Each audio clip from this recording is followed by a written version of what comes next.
Tuambie kwa mchezo umefanyika katika kutinga hatua ya robo finali dhidi ya Dodoma, furaha kiasi gani lakini pia mchezo ulikuwa mgumu kwa namna gani? Kwanza tunamshukuru Mwenyezi Mungu kwa matokeo haya ambayo tumeyapata.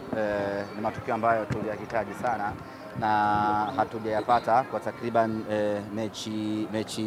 mechi mbili mtawalia, mechi dhidi ya Azam na mechi dhidi ya TRA. Kwa hiyo mashabiki wetu wakawa wamemisi ushindi kweli kweli. Leo hii ilikuwa ni mechi muhimu kwetu, kama ambavyo nilieleza jana, ni muhimu kushinda mchezo huu wa leo. Kwanza tunahitaji kufuzu kwenda hatua ya robo finali kwa sababu tunahitaji ubingwa wa kombe hili, lakini vile kama haitoshi tulihitaji kushinda mchezo huu ili kukomesha mazoea sisi na Dodoma Jiji.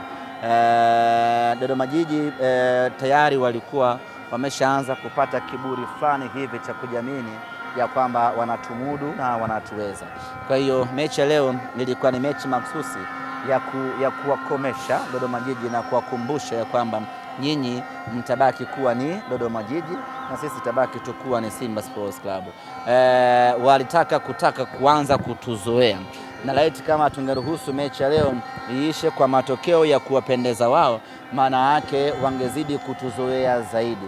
Kwa hiyo ilikuwa ni purposely kwa ajili ya kukomesha mazoea, lakini kuwakumbusha Dodoma Jiji hata kama utapata sare kwetu inakuwa ni matokeo ya kubahatisha tu, lakini hatulingani ubora.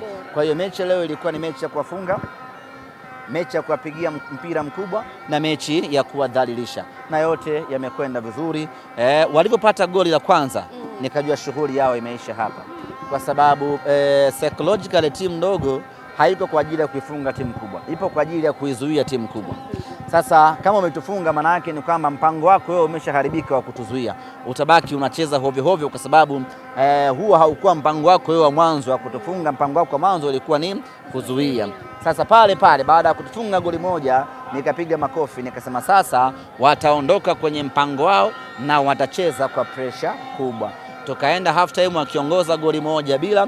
Kipindi cha pili ikawa ni kipindi cha mauaji ya kikatili, tukawapelekea moto mzito, tukawapelekea nyuklia ya kutosha, tukawafanya vibaya, tukamgonga bao 3, lakini tukawapigia mpira mkubwa.